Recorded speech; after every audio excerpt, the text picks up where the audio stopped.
우리 바울 사도가 이제 죄수가 돼서 로마로 이제 압송을 당하게 되는데 로마를 향해서 그 아드라 뭇데노 배를 타게 됩니다. 그 2절에 해변 각처를 가려는 아드라 뭇데노 배에 올라타서 이제 항해를 시작하는데 먼저는 이제 시돈으로 가죠. 시돈에 되니 3절에 보면 시돈이라 이렇게 돼 있는데 한번 지도를 잠깐 보면 좋겠어요. 그래서 시돈에서 거기 이제 친구들을 좀 만난 다음에 그 다음에 4절에 있는 것처럼 구브로 해안을 의지하고 항해하여 길리기아, 그 다소 지역이 길리기아죠. 조금 더 가서 밤빌리아 바다 그쪽, 그래서 무라에 이르렀다 했습니다. 무라. 여기서 배를 갈아타는 거예요. 그래서 알렉산드리아 배를 여기서 만납니다. 무라에서. 그래서 거기서 배가 더디가 여러 날 만에 간신히 니도 맞은편에 이르러 풍세가 덜하지 않고요. 니도를 이제 계속 가게 됩니다. 거기서 풍세가 허락지 아니하므로 살몬의 그 앞을 이렇게 지나서 그레데 해안을 따라서 바람막이로 이렇게 싹 밑으로 해가지고 가다가 미양이라는 곳에 있는데 거기는 라세아시아에서 가깝더라.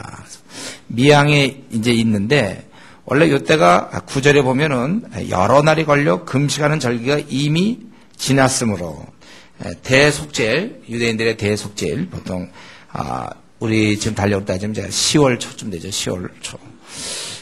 그때 이제 원래 이때는 항해가 위험합니다. 11월, 12월 이때가 항해가 위험할 텐데 그래서 항해가 위험하다고 바울이 권했어요. 근데 이제 백부장이나 선장 또 선주 아마 따로 있었던 것 같은데 그들은 그들의 말을 더 신뢰해서 계속 진행하게 된 것입니다. 바울은 10절에 얘기하기를 내가 보니 이번 항해가 하물과 배만 아니라 우리 생명에도 타격과 많은 손해를 끼치리라 하되 백부장이 선장과 선주의 말을 바울의 말보다 더 믿더라. 당연하죠. 그러면 죄수의 말을 누가 믿습니까? 그건 당연한 거예요. 그래서 결국 갔는데 그 항구가 즉 아까 미양이라는 항구는 겨울 지내기에 불편함으로 거기를 떠나 아무쪼록 베닉스 같은 그레데 섬에 있죠. 이제 그 미양에서 볼 때는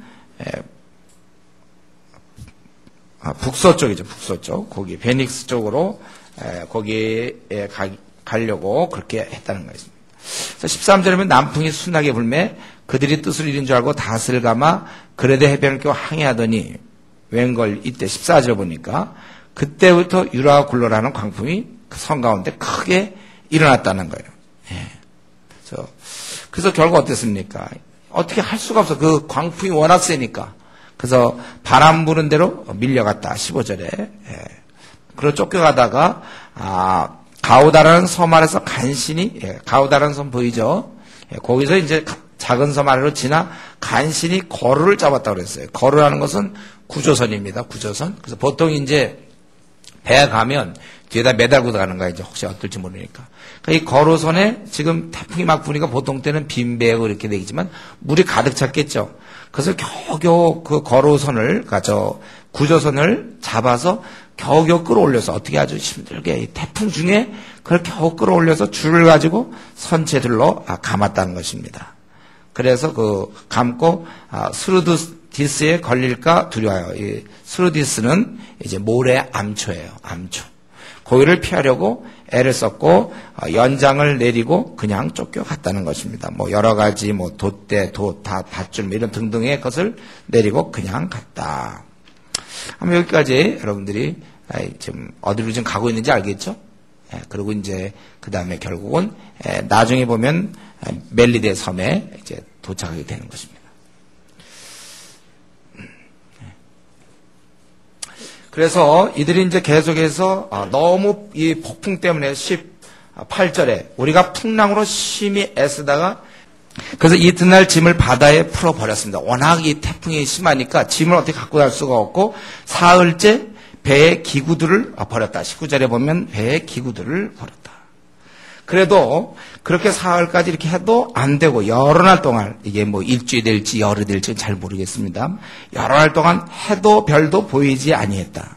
그러니까 어둠이 계속되고 특별히 지금 항해에 있어서 해가 안 보이고 별이 안 보인다는 것은 방향을 잡을 수 없는 거예요. 이들이. 어떤 대안이 없습니다.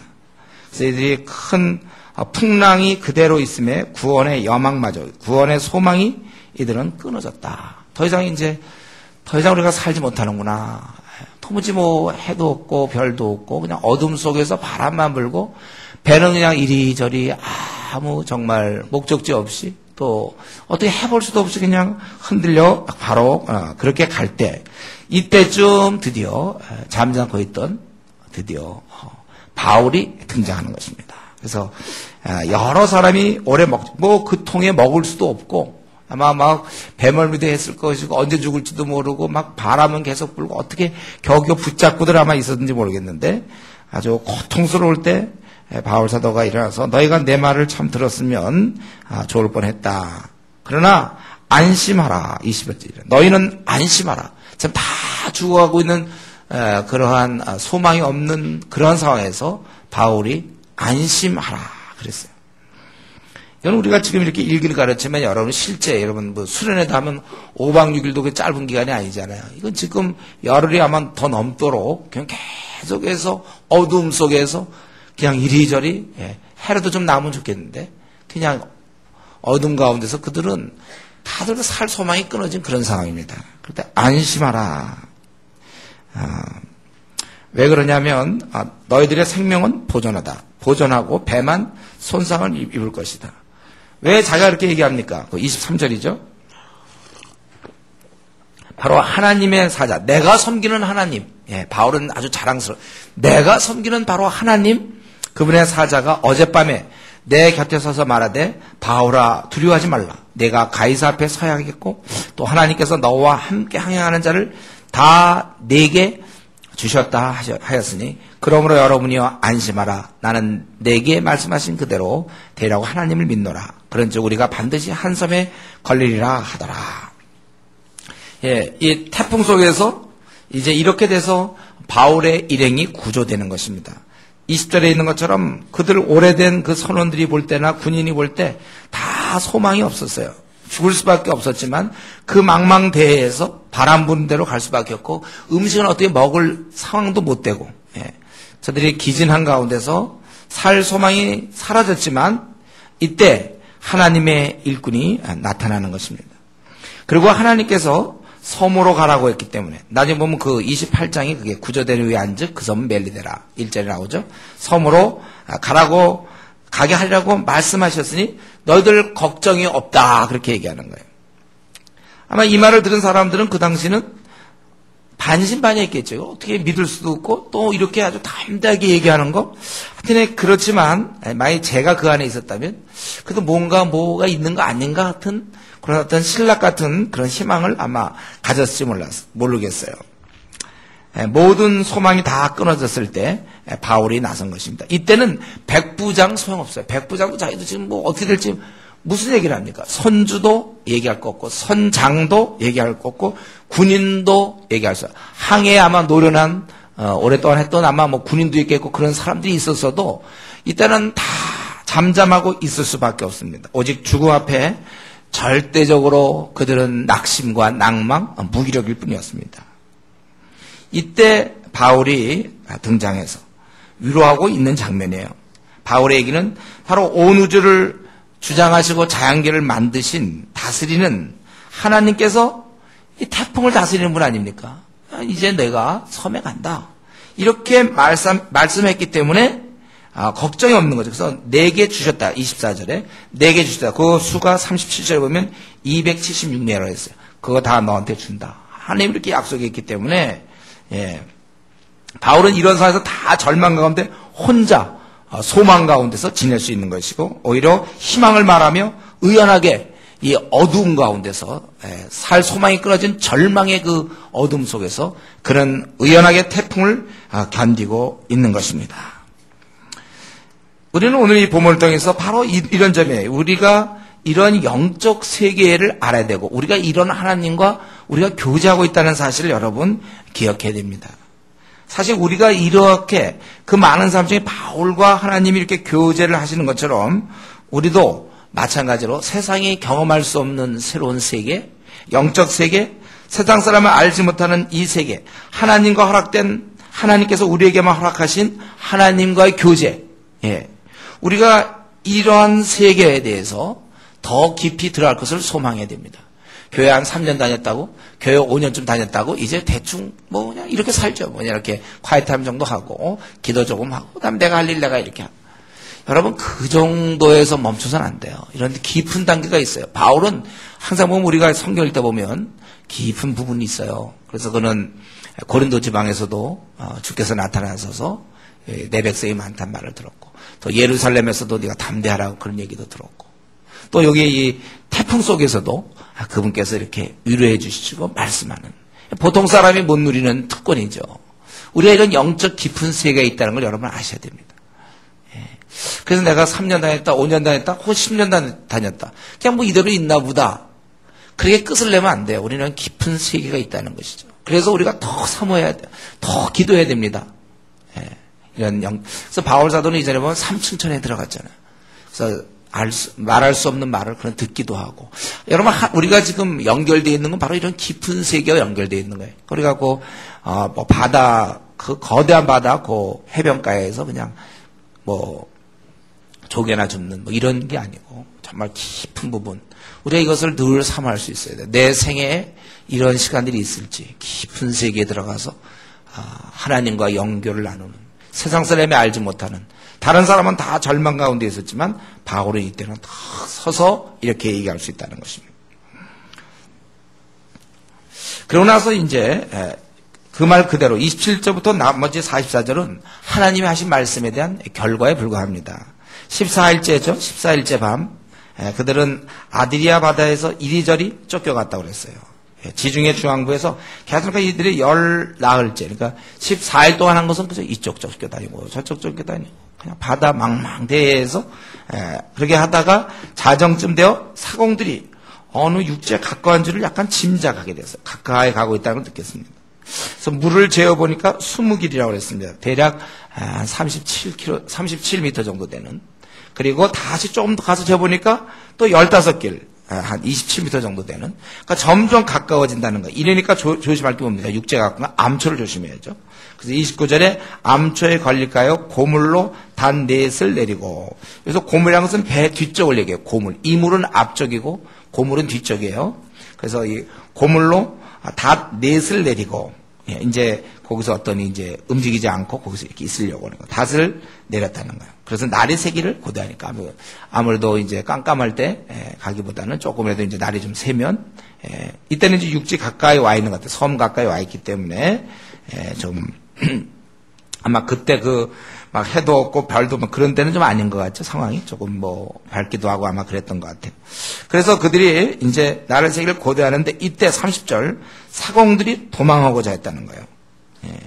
아마 이 사공들은 자기들이 그 항해에 대한 책임이 있었는지 모르겠어요. 그래서 나중에 오히려 되면 위험하다, 죽을지 모른다, 뭐 이런 생각을 했는지 모르겠어요. 그래서 그가 도망하고자 하여 이물에서, 그러니까 뱀 머리에서 어떻게 했냐면 닷을 내리는 차하고 실제 내린 건 뭐냐면 거룻배를 내린 거예요. 거룻배. 그 아마 조그마한 구조선이겠죠. 그걸 타고 도망가려고 싹 내려놨는데 사람들은 다 기진맥진하고 이런 일이 벌어지는지 모르지만 이걸 알고 있는 사람이 있었습니다. 누구였죠? 바울은 어떻게 이걸 알았는지 모르겠어요. 그들이 사공들이 이렇게 해갖고 이제 거룻배를 턱 내렸는데, 남들이 볼 땐 돛을 내리나 보다 했는데 거룻배려고 도망가려고 그러는 걸 바울이 딱 알고서 백부장과 군인들에게 이르되 이 사람들이 배에 있지 않냐면 너희가 구원을 얻지 못하리라. 그랬더니 이에 군인들이 가서 할 일이 뭡니까? 거룻줄을 끊어버렸다는 거예요. 배를 내려서 이제 줄을 슬슬 내리는 그 줄을 끊어버리고, 배는 어떻게 이제 앞으로 어떻게 떠다닐지 그건 모르지만 잃어버리는 거죠. 끊어 떼어 버려, 물에 떠내려가는 거. 그래서 거룻줄을 끊어 떼어 버리리라. 그리고 이제 바울 사도가 33절에 보면 사람들을 안심시킵니다. 날이 새어가며 바울이 여러 사람에게 음식 먹기를 권하여 이르되 너희가 기다리고 기다리며 먹지 못하고 줄인 지가 오늘까지 열나하래. 아마 배가 요동도 했을 거고 아마 어떻게 할 수가 없었을 거예요. 그럴 때 바울과 아마 그의 동료가 좀 있었던 것 같은데 그들이 음식을 준비한 것 같고 이제 음식 먹기를 권하는 이것이 너희의 구원을 위하는 것이요 너희 중 머리카락 하나도 잃을 자가 없으리라 하고 떡을 가져다가 모든 사람 앞에서 하나님께 축사하고 떼어 먹기를 시작하며 그들도 다 안심하고 받아 먹으니 배에 있는 우리의 수는 전부 276명이었더라. 배부르게 먹고 밀을 바다에 버려 배를 가볍게 했다. 이제 이들은 이제 더 이상 이거 분명히 섬에 들어가서 먹으면 되는 거니까 한번 그걸 믿고 이제 이 배가 무거우면 이 암초에 걸릴 수 있고 그러니까 배를 가볍게 하기 위해서 다 버렸다는 것입니다. 그러고 나서 이제 이 39절부터 마지막 44절까지는 구조되는, 이제 이들이 어떻게 살아나는지, 날이 새면 어느 땅인지는 알지 못하나 경사진 해안으로 된 항만이 눈에 띄었다는 거예요. 예. 그래서 배를 거기에 들여다 댈 수 있는가 의논하고, 그러고 나서 닷을 끊어 바다에 버리는 동시에, 그래 이제 그동안 닷이 있었지만 그걸 끊어서 이제 들어가는 거죠. 키를 풀어 늦추고 돛을 달고 바람에 맞춰 해안을 향하여 들어갔다 그랬어요. 이게 어떻게 또 그렇게 됐습니다. 갈 수 있게 됐어요. 그리고 가서 두 물이 합하여 흐르는 곳을 만나 배를 걸매. 그래서 이 물은 부딪혀 들어가다 보니까 이제 두 물이 합하는 곳이 있었어요. 거기에 딱 배를 걸게 됐어요. 그러니까 이 물, 배 앞부분은 이제 딱 고정되는데 이 뒷부분은 큰 물결에 깨어져 간다 그랬습니다. 여자니까 아직도 태풍 중에 있는 거예요. 깨어져 간다. 그래서 배가 깨어지니까 이때 죄수들이 틈을 봐서 도망가려고 한다는 거예요. 그래서 군인들이 죄수가 헤엄쳐 도망갈까요? 그들은 망망대해서는 아예 도망도 못 갔죠. 자기들이 오히려 바다에 떨어져 봐야 죽으니까. 그러나 지금은 이제 뭔가 소망이 있다 생각하고 배가 깨어져 가는 틈을 내서 도망가려고 했다는 거예요. 그런데 이 죄수를 놓치게 되면 때로는 이 로마인들은 어때요? 자기 목숨을 대신하는 거예요. 그러니까 이들이 차라리 죽이려고 그랬는데 백부장이 바울을 구원하려 하여 그들의 뜻을 막았다고 그랬습니다. 그래서 어떤 식으로 했냐면 헤엄칠 줄 아는 사람을 먼저 명하여 물에 뛰어내려 육지에 나가게 하고 그 남은 사람 널저가 혹은 배 물건에 의지하여 나가게 하니 마침내 사람들이 다 상륙하여 구조되리라. 과연 바울 사도가 얘기한 대로 여러분의 생명에는 아무 문제가 없다고 얘기했는데 정말 모두가 다 상륙하여 구조되었다는 것입니다. 그래서 오늘 본문은 태풍 속에 있다가 다 죽을 뻔했는데 하나님께서 이제 바울을 통하여 그들을 붙여주셨고 그들이 다 살고 구조되었다 이런 것입니다. 그리고서 이제 오늘 본문을 통해서 이런 항해 중에 또 태풍이라는 거대한 위험 속에서의 하나님의 일꾼 우리는 바울의 모습을 볼 수 있습니다. 여기 보니까 어느 순간부터 처음에는 죄수의 모습이었는데 어느 순간부터는 바울이 리더십을 발휘하기 시작해요. 특별히 21절 모든 사람이 구원의 여망마저 없었을 때 소망이 없었을 때 바울이 딱 가운데 서서 너희는 아무도 죽지 않는다 이렇게 얘기하고 또 거기 33절에 보면 이제 음식을 먹기를 권하고 너희 중에 한 명도 생명을 잃을 사람이 없다 하고 떡을 가져다가 모든 사람 앞에서 하나님께 축사하고 떼어 먹기를 시작했다 이렇게 했어요. 이때 말이죠. 비록 죄수의 몸이지만 권위가 있는 거예요. 아마 사람들이 그 276명이 그동안 같이 지내면서 한 14일 동안 같이 지내면서 어느 정도 바울의 모습을 봤을지도 모르겠어요. 분명 거기서도 대화가 이루어졌고 생활이 이루어졌을 때니까. 또 그때 그가 일어나서 여러분 걱정하지 않아도 된다. 하나님 나에게 말씀했다. 이런 얘기를 했을 때 그들은 뭐라고 얘기 못했지만 지금 이제 점점 육지에 가까워져 있고 딱 서가지고 이제 음식을 먹어라 이렇게. 이때는 뭐 아무도 뭐라고 얘기할 수 없습니다. 그냥 하라는 대로 할 뿐이에요. 이들은 이때 같이 기도하고 축사하고 하나님께 막 축사할 때 이게 어디서 이방 의식을 행하느냐고 죄수가 하면서 막 이렇게 때리거나 이럴 수 없었어요. 이들은 황제를 숭배하고 있었지만은 로마 군인들이 죄수가 다들 제가 이 분위기를 생각하면 그가 딱 손을 들어서 막 축사할 때 다른 사람은 다 이렇게 머리를 숙여서 제가 볼 때는 그랬을 것 같아요. 방해하는 사람이 없었죠. 이 죄수가 이게 왜 이러고 가서 그리고 그런 거 없어요. 이때는 다들 잠잠한 거예요. 어떻게 할 수가 없어. 그 권위. 이때는 백부장이고 선주, 선장, 군사들 노련한 항해수를 갖고 있는 사람들 다 소용없는 거예요. 이때는 딱 한 사람만 얘기하는 겁니다. 바울. 그가 다 걱정하지 마라. 그래서 다 죽음을 경험하고 정말 바울 말대로 지금 어떻게 보니까 육체에 가까워지고 있는 걸 느끼고 겨우 살 소망이 생겼는데 괜히 바울을 가볍게 여겼다가 이런 게 있어 하고 막 두들겨 뺐다가 자기들이 죽을지도 몰라. 굉장히 가볍게 볼 수 없는 바로 그러한 바울이 된 거예요. 여러분 이 구절을 볼 때 어떨지 모르지만 저는 이 구절을 보면 35절 보면 제 생에 이런 비슷한 경험이 있어요. 제가 또 하면 또 논산이죠. 네, 논산에서 모든 훈련을 끝내고 이제 우리 자대에 배치될 때 그때 사람들이 얼마나 우리 동료들이 불안해하는지 몰라요. 왜냐하면 이제 전방 가서 자기들이 앞으로 뭐 공수특전단도 하고 막 이제 흩어져 가는데 그동안 우리 한 달 동안 정이 얼마나 들은지 몰라 사람들이라고 다들 막 걱정하고 염려하며 이제 자기 앞날 이제 군대 생활 그때는 요즘 군대가 아니라 그때 구타가 있을 때니까 두들겨 맞고 전방 가면 죽고 이제 어디 좀 편한 데 가나 막 다들 사실 그때 굉장히 떨리는 순간이에요. 발표가 나고 막 이제 발표가 나면 자기들 흩어져야 되고 참 마음들이 그냥 참 이렇게 생에 좀 불안하기도 하고 두렵기도 하고 마음이 안정이 안 되고 바로 그런 순간에 약간 바울처럼 제가 그때 일어나게 된 거예요. 물론 이제 거기 우리 향도라고 해서 우리 내분반에 전체 이제 대표가 있어요. 철저히 오더니 기도 좀 해달라고 그러더라고요. 제가 평소에 이제 식사할 때 아무리 군대에서 힘들어도 제가 기도할 때 눈 감고 좀 길게 기도하고 그랬거든요. 사람들 보라고 기도도 하고 그러고 주일날이면 제가 꼭 교회를 가고 뭐 항상 그러니까 저를 이제 유심히 봤나 봐요. 그러더니 저한테 기도를 부탁하더라고요. 그래서 제가 사실 그동안 제가 이제 또 부대원도 많이 살았어요. 훈련 받으면서도 틈틈이 전도도 하고 또 막 하고 제가 좀 섬기고 좀 그랬는데 딱 기도하라고. 그래서 제가 딱 나가니까 다들 머리 숙여서 그때 뭐 불교신자가 왜 이런 예식을 행합니까? 이런 거 없어요. 그 분위기는 아주 숙연했고 자기들 꼭 죽으러 가는 그런 분위기였거든. 딱 한 40여 명 이렇게 딱 모였을 때 내가 나가서 이제 딱 기도하는데 원래 이런 거 하다가 좀 걸리면 안 되거든. 한 명은 마음 보고. 그래서 딱 그때 분위기가 얼마나 숙연한지 몰라요. 제 마음도 얘들이 이제 가서 고생할 거 생각하니까 다 동생들이었거든.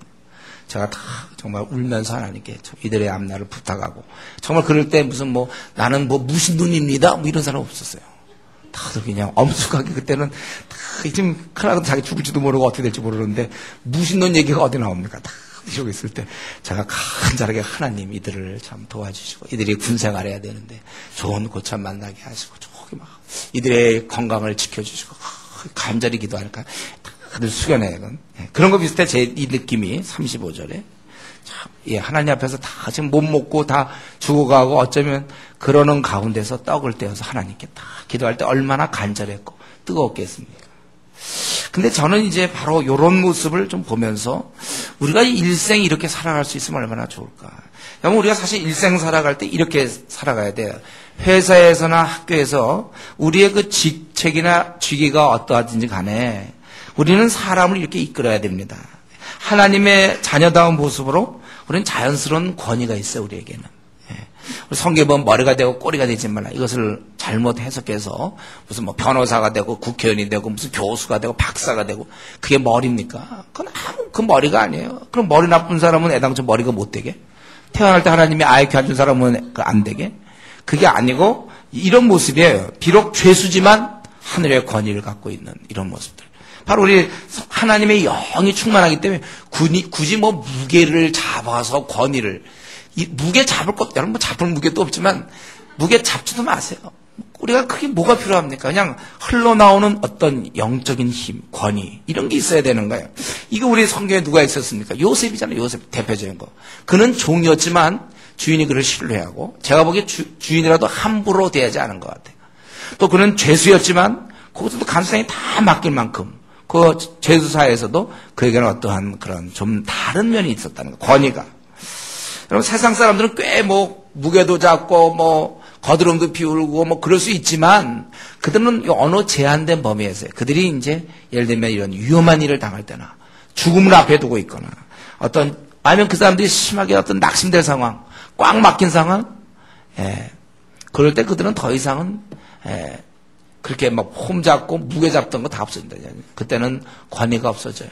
그들은 오직 그런 아주 연약한 인간으로 돌아와서 정말 어떻게 할 것인가. 이 재앙 앞에서 또는 그런 상황, 실패와 죽음 이런 앞에서 그들은 더 이상 힘이 없는 거예요. 우리가 힘이 있죠. 우리는 어떠한 상황이든지 우리가 힘이 있고 이 부분이 우리가 이제 갖는 권위입니다.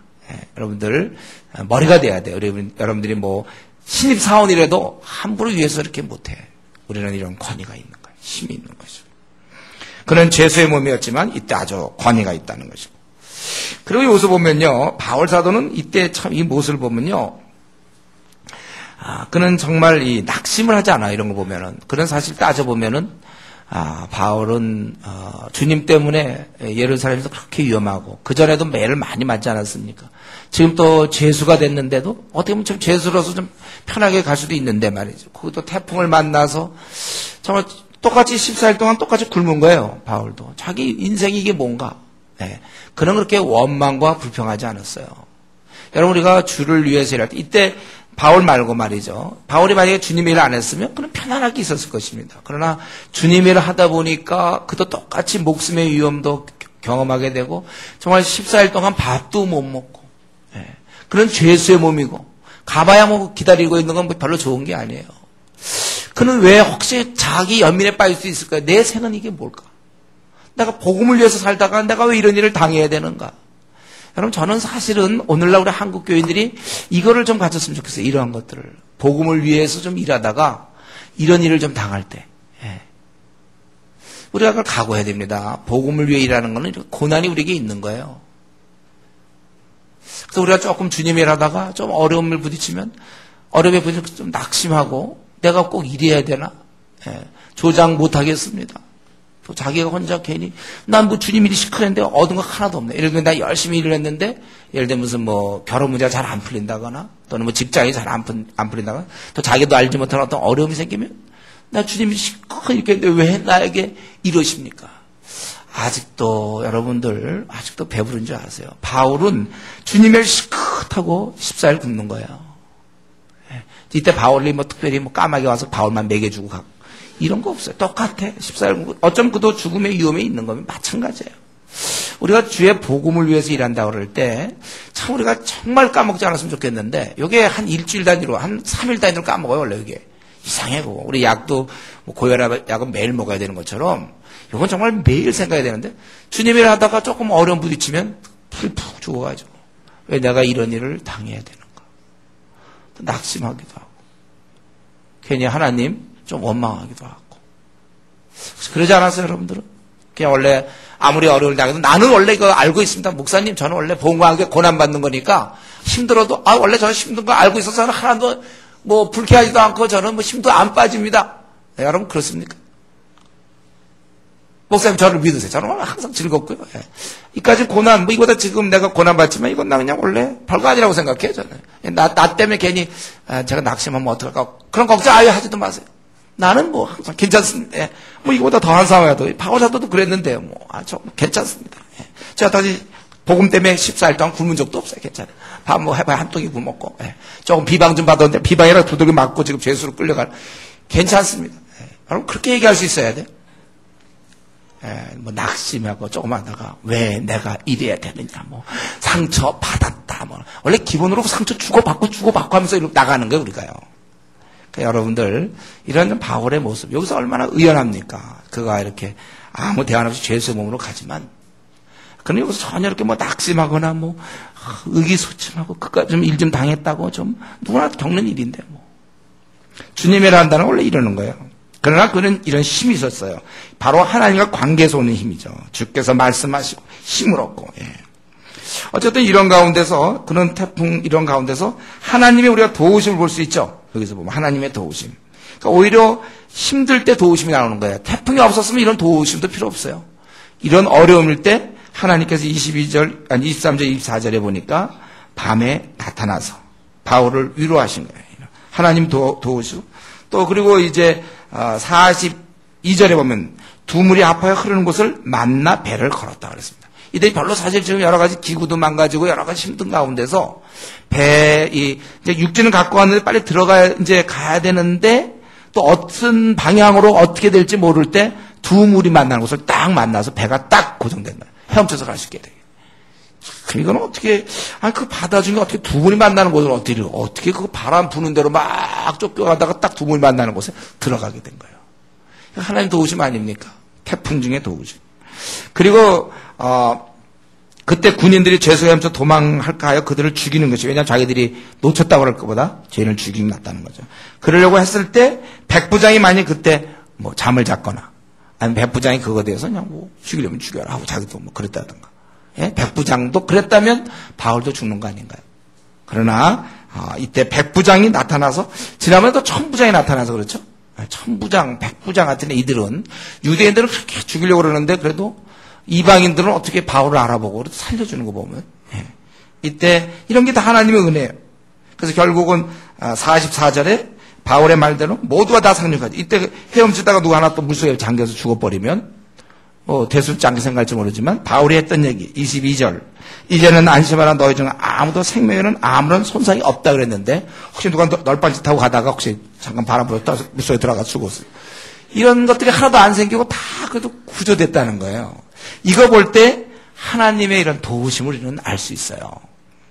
여러분, 우리가 태풍 가운데서도 하나님께서 바울을 보호하시고 위로하시, 이런 것처럼 어쩌면 우리도 인생에, 우리도 이런 태풍, 여러분과 저와 살면서 인생에 이런 어려움도 있지 않습니까? 이럴 때 우리는 늘 하나님의 도우심을 바라봐야 된다는 거예요.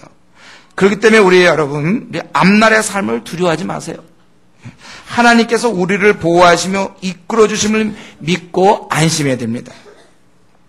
그 어떤 위험이나 또 꽉 막힌 상황, 답답한 상황, 절망, 이런 모든 것도 우리 가는 길을 막을 수 없습니다. 주의 일꾼 가는 길에, 우리 주의 백성 가는 길에 거치는 것 없게 하라. 정말 우리를 막는 거 없습니다. 세상 사람들은 그런 상황에서 절망하지만 우리는 절망하거나 낙심하지 않습니다. 하나님이 우리를 이끌어 주시고 보호해 주시는, 바로 우리 하나님이 계시지 않습니까? 그분이 바로 우리 아버지가 계시지 않습니까? 그렇기 때문에 우리는 나에게 당한 여러 가지 환난과 어려움, 또 이 낙망되는 상황, 이런 거, 우리가 이런 상황이라 할지라도 아버지께서 나를 사랑하시니 우리가 염려할 이유는 없는 것입니다. 괜히 걱정들 하지 마세요. 하나님이 다 풀어주실 테니까 우리가 근심할 것이 아니라 기도할 것입니다. 불평할 것이 아니라 하나님께 간구해야 될 것입니다. 우리 하나님, 우리를 이런 태풍 가운데서도 우리를 지켜주시고 보호해 주시는 하나님이에요. 두려워하지 마세요, 여러분들. 앞날 맡긴 거 두려워하지 마십시오. 근심 따위 하지 마세요. 아버지께서 계시는데 뭐가 문제입니까? 그럼 목사님, 애당초 태풍을 주지 않으면 될 거 아닙니까? 태풍 줘놓고서 또 뭐 그 안에서. 여러분, 우리가 태풍 가운데 보호해 주시니까 뭐 감사하지만 처음부터 태풍 안 주시면 되는 거 아닌가? 근데 우리가 이 본문을 잘 보십시오. 여러분, 만약에 태풍이 없었다면 어떤 일이 벌어졌을까? 그러면 그냥 잘 호송해서 가가지고 로마에 바울사도 떨어뜨리고, 지금 우리의 관심 어디냐면 276명이 있어요. 이들은 이제 나중에 보면 이런 상황에 있다가 이제 멜리데에 상륙하잖아요. 28장에 보면은. 그리고 11절에 보면 석 달을 이제 머무르면서 겨울을 난 다음에 그들이 이제 로마로 들어가는 거거든요. 지금 이미 바울의 영향력이 시작됐죠. 죄수였지만 그에 의해서 이들은 정말 아무런 소망이 없는데 한 사람이 나타나서 하나님께서 너희들 지켜주실 것이다, 이렇게 얘기하고 14일 동안 이 바울의 했던 모습을 다 보고 그들은 쉽게 이렇게 함부로 이 하나님에 대해서 무시하지 못했을 거예요. 그러나 그 위에 3개월에 머무는 동안 모르게도 바울에 의해 이들 276명 영향을 받았을 겁니다. 그래서 이 본문에 안 나오지만 많은 자가 예수를 믿거나 아니면 적어도 믿을 수 있는 계기가 되었으리라고 우리가 생각해 볼 수 있습니다. 오히려 태풍 없이 그냥 죄수 바울을 로마에 호송했다면, 그리고 그 긴 시간들 그냥 갔다면 참 이들을 276명은 정말 죽어서도 억울한 거예요. 죽어서 하나님, 정말 어떻게 그냥 끝납니까? 아마 그냥 갔으면 죄수의 신분으로 있었고 그 리더십을 발휘할 기회는 없었을 거예요. 그냥 죄수로 있다가 아마 거기 얼마간의 시간이 걸렸는지 모르지만 가서 로마에 떨어뜨리고 말 거예요. 그럼 이 군인들은 또 이 276명은 너무나 참 억울한 거죠. 아무 유익이 없는 거예요. 그리고 아마 그 다음에 또 뭐 바울 같은 사람 또 이제 계속해서 호송하고 뭐 이런 일을 했을 겁니다. 그러나 이들이 이 태풍이 있는 밤, 태풍 때문에 하늘의 대사 바울의 그 모습을 보게 되었고, 하나님에 대해서 들었고, 막 기도도 자기도 어떻게 좀 하게 되고 이렇게 되는 거예요. 그리고 멜리데에서 다행히 그때가 여름이었으면 바로 가는 건데, 겨울이기 때문에 기다리면서 3개월. 뭐 어쩔 수 없어요. 그러니까 합숙 훈련이죠. 합 3개월. 우리 이전에 대학부 중간에 자꾸 도망가고 뭐 이래서 그러지 말고 그래. 아예 도망 못 가게 멀리 가자. 그래서 우리 제도 가지 않았습니까? 그때는 멜리데를 간 거죠. 우리는 제도 가잖아요. 그래서 한 달간 우리 있을 때 아무도 도망간 사람 없어요. 왜냐면 가려면 배 타고 가고 이제 힘들고 돈도 없고. 근데 이때 멜리데 갈 방법이 있습니까? 이들이 멜리데라는 섬에서 그냥 같이 지내는 거예요. 바울의 특수훈련을 이들이 이제 여기서 3개월 받게 됩니다. 276명. 바울 한 사람이 276명? 뭐 별로 어렵지 않을까요? 동역자 좀 있었던 것 같고. 하루에 3명씩 만나면 대충 되죠. 바울 사도가 아마 하루에 3명만 만났을 것 같지 않아. 수없이 만나가 아마 그 3개월이면 충분히 제자 훈련시켰고 제자들이 또 제자. 충분히 276명은 이거 성경 안 써있기 때문에 말을 못하는데 아마 이 멜리데 들어갈 때와 이제 나올 때는 전부 달랐을 거예요. 그때는 아마 바울이 이렇게 죄수처럼 지내지 않았고 어쩌면 백부장 뭐 이런 선장 선주들이 다 바울을 좀 따라가면서 그 다음에 배를 타가면서 아마 찬양하면서 갔을지도 몰라. 276명이.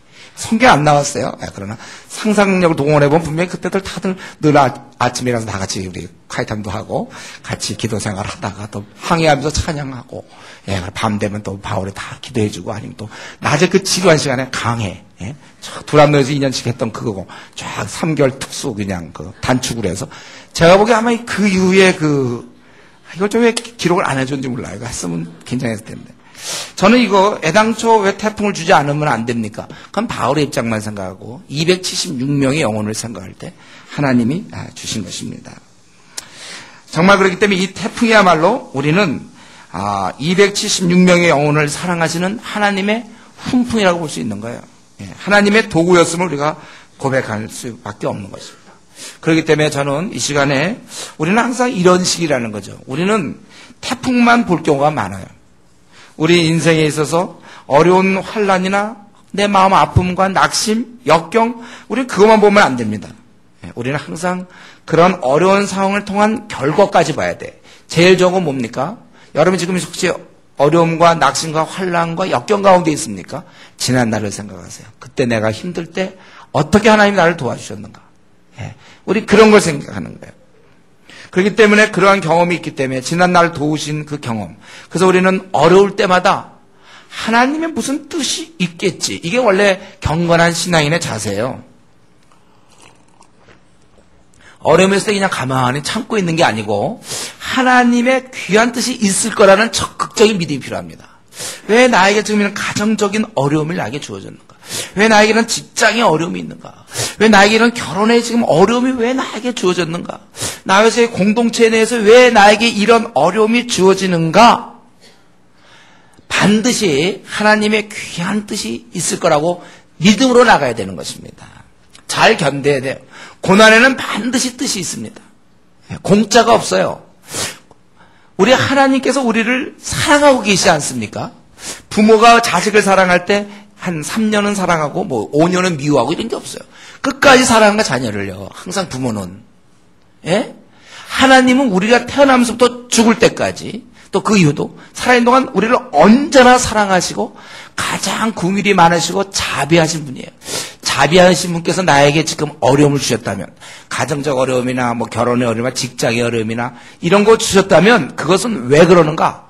나에게 가장 유익을 주기 위해서 나에게 가장 필요하기 때문에 하나님이 그렇게 허락하신 것입니다. 사랑하는 아버지께서 우리를 골탕 먹일 리가 없어요. 취미가 아주 고약해서 우리를 괴롭히려고 집안의 문제라든가 승진의 문제, 뭐 사람과의 관계 문제 주자. 다 하나님은 계획 속에서 우리를 축복하시기 위해서 그렇게 허락하시는 것입니다. 그래서 고난에는 반드시 하나님의 귀한 뜻이 있어요. 한번 따라해 보겠습니다. 고난에는 반드시 하나님의 뜻이 있다. 공짜가 없다. 괜히 고난만 당해서 끝나는 법은 없어요. 여러분이 그렇게 고난을 당할 때 하나님의 그 귀한 섭리가 그 안에서 이루어지는 것입니다. 그래서 우리는 그걸 믿어야 돼요. 하나님이 하시는 일은 다 나를 사랑하시기 때문에 한다. 그래서 내가 그냥 잘못해갖고 뭐 내가 뭐 술 먹고 뭐 자기가 나쁜 짓 하고 술 먹고 뭐 위가 빵꾸 나갖고 말이죠. 그러고선 자기가 뭐 앰뷸런스에 실려 무슨 뜻이 있겠지. 이게 뭐가 있습니까? 버려야 받아야지 그런 경우. 자기가 그런 거 말고 내가 하나님과 동의하고 내가 잘못이 아닌데 나에게 어떤 어려움들, 뭐 직장의 문제, 그럼 뭐 어떡합니까? 결혼의 문제, 뭐 여러 문제 이런 있을 때 하나님의 귀한 뜻이 있다. 그렇기 때문에 우리는 낙심하지 않고 우리의 표정은 어둡지가 않은 것입니다. 그렇기 때문에 우리는 범사에 감사할 수가 있어요. 어떻게 우리가 범사에 감사합니까? 일이 잘 되는 것만 감사하지. 그럼 우리는 그 단계를 이제는 좀 벗어나야 돼. 우리가 신앙이라는 것. 벌써 우리가 3년 생활했고 5년 정도 신앙생활 했으면 이제는 안 좋은 일도 내가 볼 땐 참 왜 이러신지 모르겠는데 길이 꽉 막히는데 하나님의 뜻은 있겠지. 이걸 믿어야 되는 거예요. 그리고 감사하는 거예요. 그래요. 좋습니다. 하나님 무슨 이유가 있는 거니까 감사하는 거예요. 우리는 망하는 게 없어. 우리는요. 감사해야 돼. 한 가지만 더 말씀드리고 오늘 말씀 마쳤으면 좋겠는데, 만약에 말이죠, 우리가 이제 이것도 가정인데 이때 태풍 속에서 배가 막 뒤집혀가지고 막 이렇게 하고 바울 사도가 죽었으면 어떻게 될까? 아니면 아까 군인들이 죄수를 죽이려 할 때 죄수 쫙쫙 죽일 때 바울도 죄수거든요. 암만 일어서서 밥 준다고 그래요. 그래서 죽여. 그럴 때 만약에 죄수를 죽이려 할 때 백부장이 가만히 있어서 만약에 바울이 죽는다면 어떻게 될까? 이때 우리가 제일 먼저 떠오르는 거, 만약에 바울이 이때 죽었다면 제일 먼저 떠오르는 건 뭡니까? 로마는 어떻게 되는가? 로마의 복음은 어찌 되는가 이거죠. 바울이 후에 보면 28장에 보면 30절 31절을 보면 바울이 온 이태를 자기 셋째에 머물면서 자기 오는 사람을 다 영접하고 2년 동안 사역을 한 거야. 이 아주 최고수가, 어떤 아마추어도 아닌 그동안 수많은 사람을 이렇게 주님께 이끌고 막 그 하나님부터 특별히 부름받은 그가 2년이라는 세월은 얼마나 그 귀한 세월인지 몰라요. 거기서 다 영접하고 하나님 나라를 전파하며 주 예수 그리스도에 관한 모든 것을 담대하게 거침없이 가르치더라. 이렇게 되어 있어요. 만약에 바울이 로마에 가지 못했다면 이 복음 전파에 얼마나 큰 손실을 가져왔겠습니까? 과연 로마 제국 한 복판에서 전 세계를 향해서 울려 퍼지던 그 복음, 그건 누가 감당을 했겠습니까? 이러면서 바울은 로마의 정복자예요. 죄수의 몸으로 그가 로마에 입성했지만 그는 한나라의 대사로서 변장하여, 한나라의 대사가 변장하여 죄수의 몸을 입고 글로 들어간 것입니다. 그래서 그 로마를 바꾸는 거예요. 그로 말미암아 로마뿐만 아니라 세계가 복음을 듣게 되는 것입니다. 바로 이러한 삶. 이때 바울 사도는 죽었으면 안 된다는 거예요. 우리가 한번 이렇게 생각해 볼 때, 지금 바울에게 정복지는 로마였는데 죄수의 몸으로 물론 가지만 또 숱한 어려움을 겪고 가지만 나의 정복지는 어디냐 이거죠. 나는 내가 가고 안 가고에 따라서 그 지역 혹은 그것의 판도가 달라지는가. 내가 그 캠퍼스에 들어갔기 때문에 내가 나올 때 그 캠퍼스는 바뀌어지는가. 내가 그 직장에 들어갔기 때문에 그 직장은 정말 복음화가 이루어지는가. 내가 가는 곳마다 어떤 일이 벌어지고 있는가. 우리 한번 우리 자신을 이 시간에 한번 생각해 보길 바랍니다. 만약에 지금 내가 지금쯤 내가 생을 접는다면, 내가 지금쯤 생을 마친다면 하나님 나라는 어떠한 손해를 봅니까? 하나님 나라 확장에 어떠한 그러한 손실을 맛보게 되느냐 그거예요. 내가 오늘 이 정도에서 생을 접는다면 나는 그 하나님 나라에서 볼 때 귀한 존재 맞습니까? 지금 내가 오늘 생을 마친다고 해서 하나님 관점에서 뭐 아무것도 안 하던 사람이니까 주위 사람들 보도 저 사람이 죽는다고 해서 생을 마친다고 해서 한국교회, 이 연약한 한국교회 아무런 차이가 없어. 여러분, 우리가 이렇게 살아서는 안 되죠. 내가 만약에 오늘 생을 마친다면 여러분 이런 생각을 하고 있어야 돼. 지금쯤 한국교회 어떻게 될까? 내가 생을 마친다면 우리 캠퍼스는 지금 어떻게 될까? 아니, 우리 주은혜교는 어떻게 될까? 내가 마치면, 생을 지금 마친다면 이 주은혜교 앞으로 제대로 갈 수 있을까? 내가 오늘 생을 마친다면 중국 광활한 땅은 앞으로 어떻게 되고 백투 예루살렘 운동에 앞으로 그 많은 중앙아시아에 그 많은 나라들은 다 어떻게 될까? 아직 펼쳐보지도 못했는데. 여러분 우리가 이렇게 내 안에 그 꿈이 쫙 펼쳐졌을 때 그 모습 생각해 보세요. 나는 왜 지금 이 땅을 이렇게 살아가고 있습니까? 다시 한번 오늘 이 시간에 하나님께서 나를 이 땅에 보내신 이유를 우리가 생각할 수 있기 바랍니다. 그래서 한 번뿐인 내 생 가장 귀하게 사용해야 돼요. 있어도 되고 없어도 되는 하나님 나라에서 있어도 되고 없어도 되는 사람이 되어서는 안 됩니다. 내가 꼭 있어야 돼요. 바울이 꼭 있어야 됩니다. 로마를 복음화하고 세계를 복음화하기 위해서. 내가 이 말세 중에 말세, 한국이 이렇게 허약하고 지금 교회들이 너무 허약게 된 이때 나는 꼭 있어야 될 존재여야 됩니다. 제일 참 초라하게 그냥 생을 마쳐도 뭐 특별한 문제 없었다. 우리 애가 나중에 죽은 다음에 후세들이 기록할 때 그때 만약에 그분이 죽었으면 어떻게 될까? 그때 2008년도 그때 무도회 먹고서 예를 들면 죽었다고 합시다. 그 무더위 속에서 그가 죽을 뻔했는데 살아남으로 결국 이런 일이 생겼는데 막 그때 무더위 먹고 죽었다 했는데 후세 사람들은 뭐 아무런 반응이 없으니까 더위를 조심하자 예를 들면 뭐 이런 식으로 한다. 그렇게 안 된다. 그때 만약에 혹시 그분이 그때 무더위 속에서 거의 죽을 뻔했는데 그때 죽었으면 과연 이건 어떻게 됐을까? 이렇게 얘기할 수 있어야 된다는 거예요. 저와 여러분 하나님 우리를 이 땅에 보내실 때 천국의 대사로 이 땅에 보내실 때 있어도 되고 없어도 되는 회사에서 혹시 내가 중요한 존재인지 모르겠어요. 혹은 내가 가정에서는 중요한 존재인지 모르겠고 또 학교에서 내가 중요한 존재인지 모르지만 하나님 나라 관점에서 나는 어디쯤 와 있는지 바라기는 그냥 바울 사도처럼 바울 하나가 로마고 바울 하나가 천하를 상대했던 것처럼 여러분 한 사람이 한 대학 또 한 사회 한 나라 전 세계에 맞서 싸울 수 있는 그러한 인물이 될 수 있기를 바랍니다. 우리 같이 한번 이 시간에 기도할 때 정말 이 인생의 태풍 속에서 흔들리지 않는 그러한 거기서 내가 낙심하지 아니하고 하나님은 가장 선하신 분이라는 사실을 내가 얼마나 의지하고 최근에 요즘 난 낙심하여 슬퍼하며 고통 가운데 있는 사람이 있습니까? 하나님께서 나에게 가장 좋은 걸 주시는 분임을 우리가 믿고 나가야 돼. 절망은 우리가 없습니다. 하나님 나에게 좋으시기 때문에 가정적으로 직장적으로 이런 어려움을 주셨다는 것을 우리가 알아야 될 것입니다. 또 우리는 하나님의 도우심을 많이 생각해야 돼요. 하나님의 도우심으로 우리 승리할 수 있습니다. 낙심하면 안 되겠어요. 우리가 또 하나님 안에서 우리가 이 땅에 보내진 이유들을 생각하면서 하나님 있으나마나 내가 혹시 어디에서 내가 필요할지 모르지만 하나님 나라에서는 적어도 내가 정말 꼭 있어야 될 사람이 돼야 되겠는데 무의미하게 있으나 마나한 그런 사람 되지 않게 해주십시오. 바울 한 사람이 로마를 상대하고 전 세계를 바울 하나면 좋겠습니다. 주님 나도 이 시대에 꼭 필요한 인물 내가 되게 해주십시오. 우리 같이 통성으로 기도하겠습니다.